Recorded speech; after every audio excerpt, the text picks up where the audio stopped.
Hi అండి. నేను మీ Sunanda. Welcome back to cooking and shop with అరునందు. ఈరోజు వీడియోలో ఆలుగడ్డతో ముద్ద ఫ్రై ఎలా చేసుకోవాలో చూపించబోతున్నానండి. ఇందులోకి కారం గానీ, మసాలా గానీ ఏమీ వాడం. బట్ రైస్‌లోకి చాలా టేస్టీగా ఉంటుంది. చాలా సింపుల్ ఇంగ్రీడియెంట్స్ తోటి చేసుకునే రెసిపీ అండి. అండ్ అలాగే చేసుకోవడం కూడా చాలా ఈజీ, క్విక్‌గా అయిపోయే ఫ్రై అన్నమాట. మరి టేస్టీ ఆలుగడ్డ ముద్ద ఫ్రై ఎలా చేసుకోవాలో క్విక్‌గా చూసేద్దాం.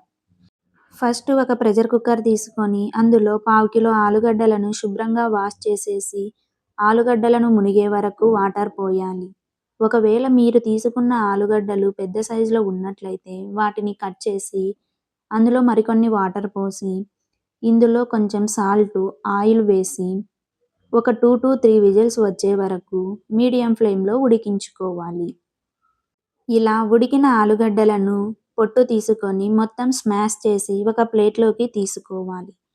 ఇప్పుడు ఆలుగడ్డలకు కావలసిన మసాలా ఎలా తయారు చేసుకోవాలో చూద్దాం. దీనికి మిక్సీ జార్ తీసుకొని అందులో ఒక టీ స్పూన్ జీలకర్ర, ఇందులో 6, 7 తొక్కు తీసుకున్న వెల్లుల్లి, స్పైసీకి తగ్గ పచ్చిమిర్చి వేసి లైట్‌గా క్రష్ చేసుకోవాలి.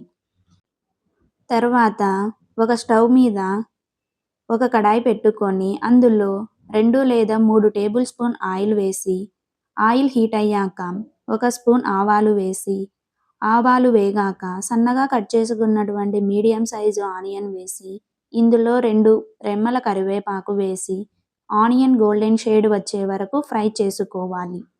ఇందులో మనం ముందుగా మిక్సీకి పట్టుకున్న పచ్చిమిర్చి పేస్టును వేసుకొని, అందులో తగినంత పసుపు మరియు సాల్ట్ వేసి పచ్చివాసన పోయేంత వరకు వేయించుకోవాలి. తర్వాత మనం ముందుగా స్మాష్ చేసి పెట్టుకున్న ఆలుగడ్డను వేసి 2 లేదా 3 నిమిషాలు లో ఫ్లేమ్‌లో మగ్గిస్తే స్పైసెస్ అన్నీ ఆలుగడ్డకు పట్టుకుంటాయి.